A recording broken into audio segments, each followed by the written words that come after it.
حمدا والصلاة والسلام ما لا بد منہ درس نمبر 9۔ ہم وضو کا بیان پڑھ رہے تھے اور اب ہم وضو توڑنے والی چیزوں کا بیان پڑھیں گے۔ فصل شکنندہ وضو ہر چیز است کہ از پیش یا پس بر آید۔ وضو کے توڑنے والی ہر وہ چیز ہے کہ آگے سے یا پیچھے سے باہر آئے، یعنی شرمگاہ آگے سے یا پیچھے سے باہر آئے، اس سے وضو ٹوٹ جاتا ہے۔ شکنندہ یہ اس میں فاعل کا صیغہ ہے، آپ جانتے ہیں۔ وہ نجاست سائلہ کے از تمام بدن بر آید، اور بہنے والی نجاست، چاہے وہ خون ہو، چاہے وہ پیپ وغیرہ ہو، زخموں سے بہنے والا پانی وغیرہ ہو، نجاست سائلہ بہنے والی نجاست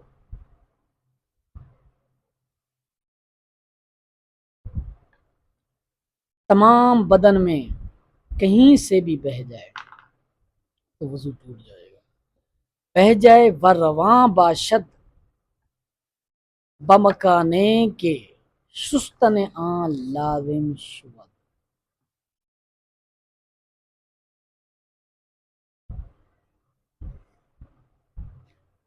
اور وہ نجاست بہہ کر، نجاست بہنے والی ہو اور نجاست بہہ کر اس حصے تک پہنچ جائے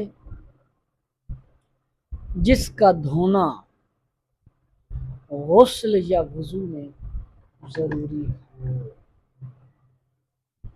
اس کی بہت وضاحت صاحب بار شریعت نے لکھی ہے، یہ بہت پیچیدہ مسئلہ ہے۔ وَقَے کہ بپری دہن طعام باشد یا آب یا تلخہ یا خون بستہ سوائے بلغم، اور کہ الٹی، کیسی الٹی کہ پری دہن منہ بھر کر ہو، کھانے کی ہو یا پانی کی ہو یا تلخہ یعنی پیپ وغیرہ کی ہو یا جمے ہوئے خون کی ہو، سوائے بلغم کی کہ بلغم کی کہ چاہے منہ بھر کر بھی ہو، اس سے وضو نہیں ٹوٹتا۔ وہ نزد ابی یوسف اگر بلغم از شکم بپری دہن بر آید وضو بشکنت، اور امام یوسف کے نزدیک اگر بلغم پیٹ سے پری دہن، یعنی امام یوسف کے نزدیک بلغم کی کہ اگر منہ بھر کر ہو، پیٹ سے آئے منہ بھر کر، تو وضو ٹوٹ جائے گا، لیکن فتویٰ جو ہے وہ پہلے قول پر ہے۔ وہ اگر خون در آب دہن بر آید، اگر رنگ آب دہن را سرخ سازد وضو بشکند، منہ کے لعاب میں خون آ جائے، اگر لعاب کا رنگ سرخ ہو جائے تو وضو ٹوٹ جائے گا۔ یعنی منہ میں خون آیا، دانتوں سے، جبڑوں سے، کہیں سے بھی، زبان سے، اب دیکھنا یہ ہے کہ اگر تھوک کا رنگ غالب ہے تو وضو نہیں ٹوٹا، اگر خون کا رنگ غالب آ گیا ہے تو وضو ٹوٹ جائے گا۔ اب آگے کہ کی وضاحت کر رہے ہیں کہ کہ کس قدر ہو۔ وضو بشکن، اگر کہ اندک اندک چند بار کرد، اندک اندک تھوڑی تھوڑی، اگر چند تھوڑی تھوڑی کہ چند بار کی، تو نزد امام محمد اگر غشیان متحد است جمع کردہ شد، وہاں نزد ابی یوسف اگر مجلس متحد است جمع کردہ شد۔ کہہ رہے ہیں کہ اگر الٹی تھوڑی تھوڑی کی چند بار، تو وہ ساری کا اندازہ کرنا ہے، 3 بار مثلا کی، اس تمام کا اندازہ کرنا ہے کہ اگر وہ تمام مل کر منہ بھر کے یعنی بنتی ہے تو پھر وضو ٹوٹ جائے گا۔ اب مسئلہ اس میں ہے کہ اس کے لیے غثیان کہتے ہیں جی متلانا، یعنی کہ جو الٹی کے وقت جو کیفیت بنتی ہے، دل پر بھار سا ہوتا ہے، یہ کہتے ہیں اس کو کہتے ہیں غثیان۔ اور مجلس یعنی بیٹھا ہوا، جدھر بیٹھا ہے۔ امام محمد کے نزدیک اگر غثیان ایک ہوگا تو اس الٹی کی مقدار کو جمع کیا جائے گا، اور امام یوسف کے نزدیک اگر وہ مجلس ایک ہوگی تو اس الٹی کی مقدار کو جمع کیا جائے گا، اگر وہ منہ بھر کے برابر ہوئی تو وضو ٹوٹ جائے گا۔ یہ امام محمد اور امام یوسف میں اختلاف ہے، لیکن فتویٰ جو ہے وہ امام محمد کے قول پر ہے۔ اس کو بہار شریف سے آپ مطالعہ کر سکتے ہیں، اور ادھر سے مقام سے آپ نے مطالعہ کرنا۔ یہی فتویٰ بتانا تو بہت مشکل کام ہوتا ہے۔ یہ صاحب بہار شریعت نے لکھا ہے، احناف کا فتویٰ۔ وہ یاد رکھیں، جہاں اختلاف آ جاتا ہے امام شافعی دیگر ائمہ کے ساتھ، پھر تو ہمیں پتہ ہوتا ہے کہ یہ ان کا اپنا مذہب ہے، پھر ہمیں یہ فتوے والے رولے کی ضرورت نہیں پڑتی، کیونکہ ہمیں پتہ ہے وہ شافعی ہیں، وہ مالکی ہیں، ہم بھی حنفی ہیں۔ جب اختلاف آ جاتا ہے احناف کے اندر، علماء احناف کے اندر، صاحبین کے ساتھ آ جاتا ہے، طرفین کے ساتھ آ جاتا ہے، ٹھیک ہے، تو پھر بندہ دیکھتا ہے کہ بھی یار یہ بندہ حنفی ہو کر یہ بات کیوں کر رہا ہے، فتویٰ پھر بندہ تلاش کرتا ہے۔ وخفتن بر پشت، پشت پر سونا بھی وضو توڑ دیتا ہے، یا بر پہلو یا پہلو پر، یا تکیہ زدہ بچیزے کہ اگر کشیدہ شود بیفتد شکرندر گزوشت، اور تکیہ لگا کر ایسی چیز پر سونا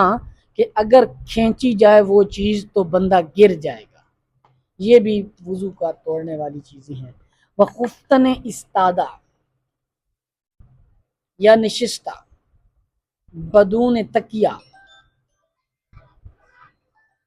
بدون تکیہ، اور کھڑے ہو کر سونا یا بیٹھ کر سونا بغیر تکیہ کے، یا در حالت رکوع یا سجود بر حیت مسنونہ شکنندہ وضو نیست، یا بیٹھے ہوئے سونا یا کھڑے ہوئے سونا بغیر تکیہ، یا بیٹھے ہوئے بغیر تکیہ کے سونا، یا رکوع کی حالت میں یا سجدے کی حالت میں، مسنون سنت حالت میں سجدہ یا سنت حالت میں رکوع، یہ شکنندہ وضو نہیں ہے، اس سے وضو نہیں ٹوٹتا۔ و دیوانگی و مستی و بے ہوشی در حالت کے باشد شکنندہ وضوست،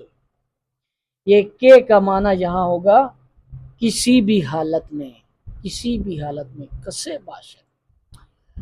کہتے ہیں کہ، اور دیوانگی اور مستی یعنی نشہ کی حالت، بے ہوشی،